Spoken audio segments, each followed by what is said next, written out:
Hello everyone, my name is Wing and welcome. Today we're taking a look at all of the Dreadfall awards in School of Dragons. There's a total of 15 different Dreadfall awards that you can unlock as you gain more candy. If you need a guide on how to get candy, I have a video on that as well, and it'll be at the end of this one, so you can watch that when you're done watching this. If you haven't watched it yet, if you have, good on you. Let's get into it.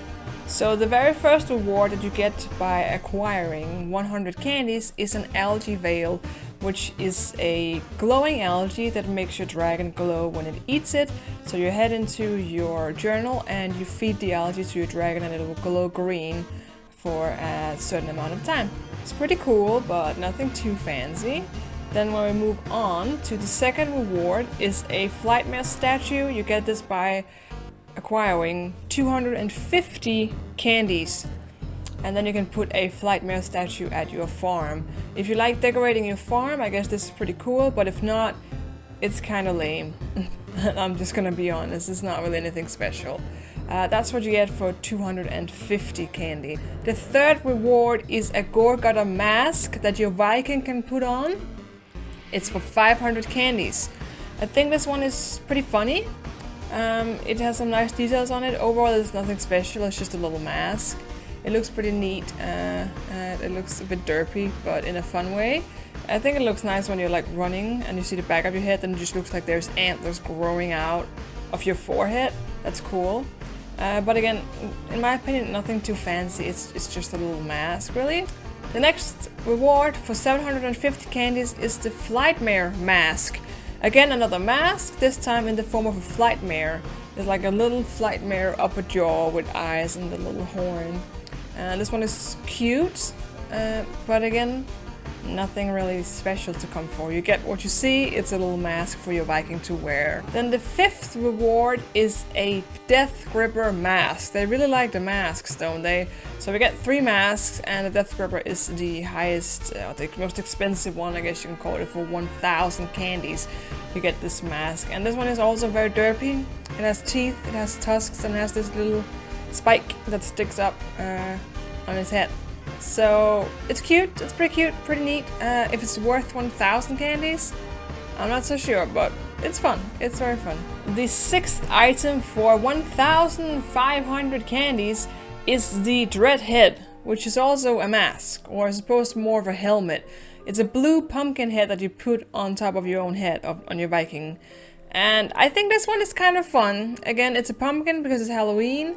The colors are great. I like this blue color. It's like a Flightmare. I think this is pretty fun. If it's worth 1,500 candies, I'm not so sure. But I think this one is fun. For some reason, I think this one is better than the mask. Maybe it's because it's bigger.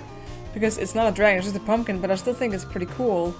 So a fun little hat that you get there that your Viking can wear. Then the seventh reward is a shield. For 2,000 candies you get a Flightmare shield that you have on your back and that you can use in Dragon Tactics, which is the kind of battle mode for your Viking. Combat mode, if you want to call it that. And it's pretty cool, it's useful. You can use it for those tactics, and you have it on your back and it's pretty neat. It's this like wholesome silver color, a bit dark, but I think it's pretty cool. I enjoy this one. It's useful. The eighth reward is a Death Gripper axe for 3,000 candies. You get an axe that's kind of a similar color scheme to a Death Gripper. That's really the only thing that's Death Gripper-ish about it. And again, it's for Dragon Tactics, so you can use it for battling and you can carry it around. As the ninth reward, we have a Crimson Gorgotta skin, a skeleton skin for 5,000 gems. And this one is cool. I'm not gonna lie, this one is very cool and I like it a lot. The skeleton skins look amazing because they look like they're paint. It looks like a Viking actually painted its dragon to be Halloween themed. I don't think that's healthy, but it looks cool, it looks neat, it looks kind of rough around the edges, but I like that look because it is Halloween. And this one is a very nice skeleton skin for the Crimson Gorgotta, full body, very dark, creepy and awesome skin for your Crimson Gorgotta. If you don't have a Crimson Gorgotta though, I suppose this one is kind of useless for you, right? But if you do have a Crimson Gorgotta, it's a very nice skin. Then as the 10th reward, pretty sure we're at 10 now, it's a Squirrel Sword. For 6,000 candies you get a Skrill Sword, again for Dragon Tactics. And there's a lot of Dragon Tactics stuff now. I feel like, okay, thank you, I don't need any more. But you get this Skrill one, and to be honest, this one is one of the coolest, I would say. It has some really cool lightning effect, and it sits on your back perfectly. And it's just a cool sword, and it's a T1 legendary. Which means it's good. It's a really strong sword, so if you do Dragon Tactics you can use this sword and it's actually useful and very cool. As the 11th reward we have another skeleton skin. We have a Death Gripper skin, which is once again very amazing. I like this one. The Death Gripper head is like all white. It's a really strong skin. It's painted white like a skull, and then the eyes are just sticking out, and then the overall body, and it's got this nice little hip paint as well, hip bone.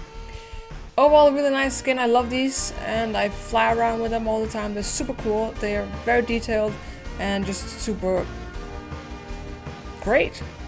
I don't know what else to tell you. It's spooky, but cool at the same time. So again, the problem is if you don't have a Death Gripper, what are you gonna do with this skin? But if you do have a Death Gripper, it's cool. But if you don't, then it just feels like you're collecting 8,000 candies for nothing. But again, I suppose that's a risk that the developers had to take to put this stuff in, because I think it's really cool and I have a Death Gripper, so a nice reward in my opinion. Then as the 12th reward, pretty sure we're there now, is a Light Fury Sword. Again, another sword for Dragon Tactics. 6 tactics, I don't know why that's so difficult to say. And this time in the form of a Light Fury. It has small Light Fury wings on it, and it's kind of white. That's about it you get for the Light Fury theme. It's a pretty cool sword, however the stats of this one are similar and might even be inferior to the previous Skrill Sword. They're very similar, and the Skrill excel in some of the fields. I'm not sure, that it might be random like what stats you get on these swords, and I might just have been unlucky. But still, they are the same T1 legendary tier. Legendary tier. And that's disappointing, because this one is 10,000 candies, while the Skrill Sword is 6,000. So you essentially grind another 4,000 candies for a sword that is the same or worse than the sword you got at 6,000 candies. That should not be happening. This one should be a T3 legendary tier, or at least just have better stats. As the 13th reward, we get the Flightmare Flight Suit, which is a suit that looks like a Flightmare and you can fly in it. This is cool, not gonna lie. It looks a little bit rough around some of the like stitching, especially in the crotch area and on the back. I'm like, what's going on there? But overall, it's cool. It's very cool. The colors are great. It looks like a Flightmare. It has a little Flightmare helmet, and it's just cute and epic at the same time. So this one I like. It's very expensive though. 12,500 candies for a Flightmare suit. That's a lot of hours or a lot of money to get a Flightmare flight suit. But in any case, it's cool. Not sure if it's worth it, but it's cool. Then the final reward, the 14th reward, is of course the Skrillknapper egg. And mind you, you get an egg. You don't get the adult dragon, so you have to hatch the egg first and then raise it. Nothing too difficult really, but it would have been nice just to get the dragon and like, oh, you have the dragon, but you gotta hatch the egg first, which still takes 12 hours, I'm sure. And that's for 15,000 candies. So that dragon is paid for. It's a very expensive dragon, and an insane amount of candies to get, and yeah. It's a cool dragon. I wish it had better stats. I wish it was faster or had stronger firepower or anything that kind of set it aside. Like, this dragon doesn't have any advantages of being a hybrid other than just it looks cool. It looks cool, guys. I really would have liked the hybrids to be significant and have a purpose, but it doesn't, other than just serving as an eye catcher and riding around on a hybrid dragon that doesn't have any advantage whatsoever other than looking like a hybrid. So that's disappointing. It's a lot of work that you put into getting these candies, and it's just not fair. I want to be positive, but I also want to be honest. So the items are super cool, but they require too much for what they are. That's what I'm gonna say. Yeah. So that's it for the Dreadfall event. I hope you enjoyed this video. Now I will feature some fan art that I should have featured a long time ago, but I kept forgetting, but I just remembered now. So please enjoy, and thank you to everyone that took time to draw these pieces for me. I really appreciate it. Thanks. Also at the end there will be a featured video by my friend Kayan, who made an hilarious edit on the Dragon Rescue Riders, you know, the awful show. He made it 10 times better. It's super hilarious, it's very short. You can watch that at the end of this video. Thank you so much for watching once again. Bye bye.